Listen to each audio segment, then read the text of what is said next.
Hello class 7th students. जो बेटा आपका टॉपिक चल रहा है चैप्टर नंबर 16 का आई के बारे में चल रहा है, जिसमें हमने आपको last topic persistence of vision के बारे में बताया था। सेल्स के टाइप जो रेटिना पर होती हैं, रोड्स एंड कॉन्स के बारे में बताया था।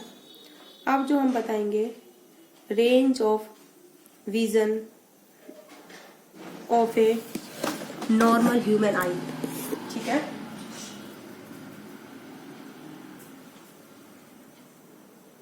जो हमारी आंखें होती है नॉर्मल, उनके विजन की रेंज क्या है।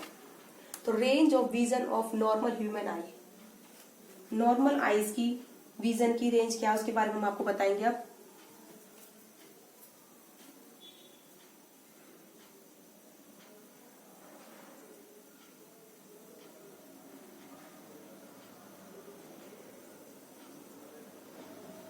हाँ जी बेटा, तो सॉरी फॉर इनकन्वीनियंस। तो range of vision of normal human I start. तो जो हमारी आंखों की रेंज क्या होती है बेटा, इसके बारे में हम पढ़ेंगे। कितने पास के ऑब्जेक्ट को हम देख सकते हैं और कितने दूर के ऑब्जेक्ट को हम देख सकते हैं। The farthest point from the eye at which object can see clearly is known as far point of I.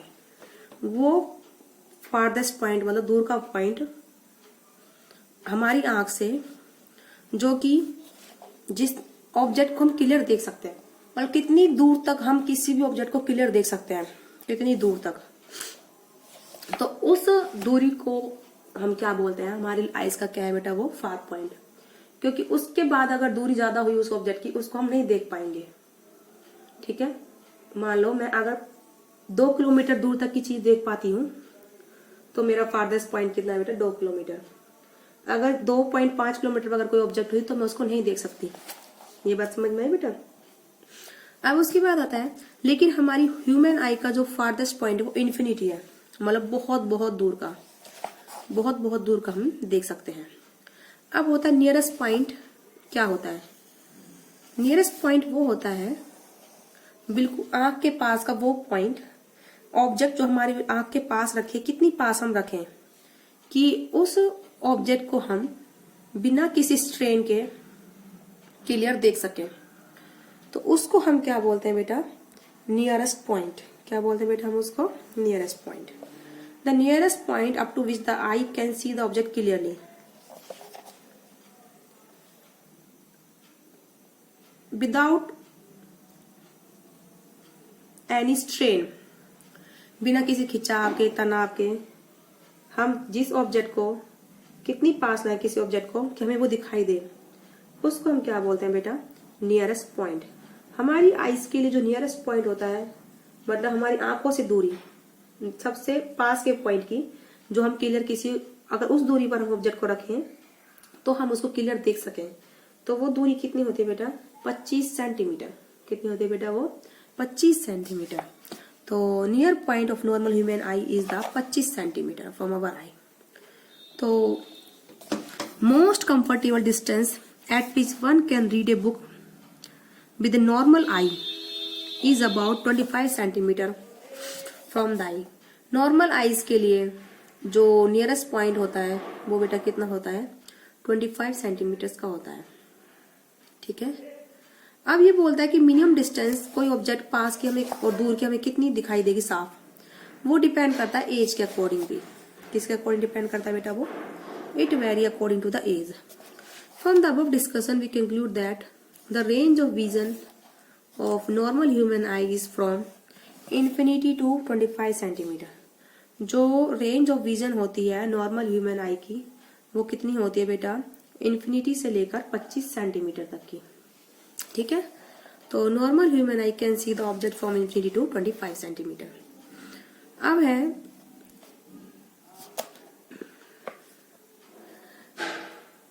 thin lens has a converging power greater।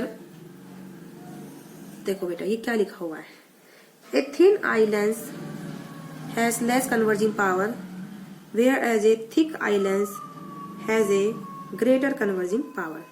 जो हमारी आंख का लेंस है, अगर ये थिन है तो इसकी कन्वर्जिंग पावर क्या होती है बेटा, कम होती है।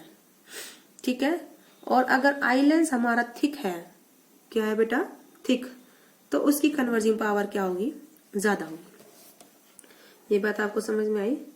Thin eye lens has low converging power whereas the thick eye lens has a greater converging power। ठीक है, तो यानी कि जब हम दूर की ऑब्जेक्ट देखते हैं तो हमारी जो मसल्स होती है सिलेरी आंख की, वो रिलैक्स हो जाती हैं। उसकी वजह से हमारा लेंस क्या हो जाता है, आंख का थिन हो जाता है। थिन यानी कि पतला होने की वजह से उसकी कन्वर्जिंग पावर क्या हो जाती है, स्मॉल हो जाती है। यानी कि which is sufficient to convert the parallel ray of light coming from the distance object to form its image on the retina. यानी कि अगर कोई ऑब्जेक्ट बहुत दूर रखा है, ठीक है, तो दूर वाली ऑब्जेक्ट से कैसी रेज आती है बेटा, पैरेलल रेज आती है। किस तरह की रे आती है बेटा, पैरेलल रे। अगर कोई ऑब्जेक्ट हमसे बहुत दूर है, जैसे सन जो है हमारे यहाँ से काफी दूर है, तो हम कैसा मानते हैं कि जो वहां से जो रेज आती है लार्ज डिस्टेंस से, कैसी आती है बेटा, वो पैरेलल रेज आती है। किस तरह की रेज आती है बेटा, पैरेलल रेज। ठीक है, जैसे मान लो हम यहाँ पर खड़े हैं, ये कोई ऑब्जेक्ट है दूर, लाइक सन ही मान लीजिए। ठीक है, तो सन से जो रेज आती है बेटा वो कैसी आती है, पैरेलल रेज, ऐसे पैरेलल आती है, पैरेलल रेज ऑफ लाइट आती है। ठीक है, तो पैरेलल रेज ऑफ लाइट को हमें क्या करना है बेटा, कन्वर्ज करना है, इनकी इकट्ठा करना है, जिससे कि उनकी इमेज बने। तो इनको कन्वर्ज करने के लिए हमारे आंख को कन्वर्जिंग पावर ज्यादा नहीं चाहिए होती। जब हमें ज्यादा कन्वर्जिंग पावर नहीं चाहिए तो हमारा लेंस कैसे हो जाता है, आंखों का थिन हो जाता है। क्या हो जाता है बेटा, थिन। तो सिलेरी मसल्स रिलैक्स फील करती हैं और हमारा आई लेंस कैसे हो जाता है, थिन हो जाता है। लेकिन अगर हम यहाँ पर खड़े हैं और हमें पास की ऑब्जेक्ट देखनी है, तो उससे जो रेज आती है बेटा वो ऐसे दूर दूर आती है ना, तो हमें इनको कन्वर्ज करना है, यानी कि इनको इकट्ठा करना है। तो जो रे ऑलरेडी दूर दूर आ रही है और उन्हें हमको इकट्ठा करना है, तो उसके लिए हमें कन्वर्जिंग पावर ज्यादा चाहिए, कम आंख को ज्यादा चाहिएगी। तो इसीलिए जो आई लेंस होता है वो कैसा हो जाता है, थिक, यानी कि मोटा। तो यानी कि जब हमें पास की ऑब्जेक्ट देखनी होती है तो उससे जो रेज आती है उनको कन्वर्ज कराने के लिए आई लेंस कैसा हो जाता है बेटा, थिक हो जाता है, सिलेरी मसल्स रिलैक्स नहीं होती। लेकिन जब हमें दूर की ऑब्जेक्ट देखनी होती है तो उन पैरेलल रेज को कन्वर्ज कराने के लिए लो कन्वर्जिंग पावर का लेंस चाहिए होता है। तो इसलिए लेंस कैसा हो जाता है बेटा, थिन। कैसा हो जाता है बेटा, थिन। तो वही हमने लिखा हुआ है यहाँ पर, when we see the distant object ciliary muscle relaxed and the eye lens becomes thin, ठीक है, which is sufficient to convert the rays coming parallel rays coming from the distance object। अब उसके बाद है, लेकिन जब हम पास के ऑब्जेक्ट को देखते हैं तो सिलेरी मसल स्ट्रेच हो जाती है और आई लेंस मोटा हो जाता है। उस वजह से आई लेंस की कन्वर्जिंग पावर बढ़ जाती है और जो डाइवर्ज रे आती हैं, यानी कि जो दूर है ऑलरेडी रेज, उनको इकट्ठा करने के लिए कन्वर्जिंग पावर ज्यादा हो जाती है। तो इस तरीके से जो कन्वर्जिंग पावर यानी कि घटना या फिर बढ़ना, कन्वर्जिंग पावर कब होती है लेंस की ज्यादा, जब वो मोटा होता है, और कम कब होती है, जब वो थिन होता है। अगर हमें दूर की ऑब्जेक्ट देखनी है तो लेंस थिन हो जाता है, और अगर हमें पास की ऑब्जेक्ट देखनी है तो लेंस कैसा हो जाता है बेटा, थिक हो जाता है, यानी कि मोटा हो जाता है। तो जब हम दूर की ऑब्जेक्ट को देखते हैं तो आप कभी देखना, आपकी आंखें बहुत आराम से देखती हैं, उनको ज्यादा खोलने की जरूरत नहीं पड़ती। लेकिन जब आप पास के ऑब्जेक्ट को देखते हो तो आपकी आंखें थोड़ी खिंची खिंची हो जाती है, ज्यादा ब्रॉड सी। तो उसकी वजह से सिलेरी मसल क्या हो जाता है, स्ट्रेच हो जाती है, और आई लेंस कैसा हो जाता है बेटा, मोटा हो जाता है, जिससे कि हम पास के ऑब्जेक्ट को देख पाए। तो आई होप आपको समझ में आया होगा हमने जो पढ़ा है, रेंज ऑफ अवर आई।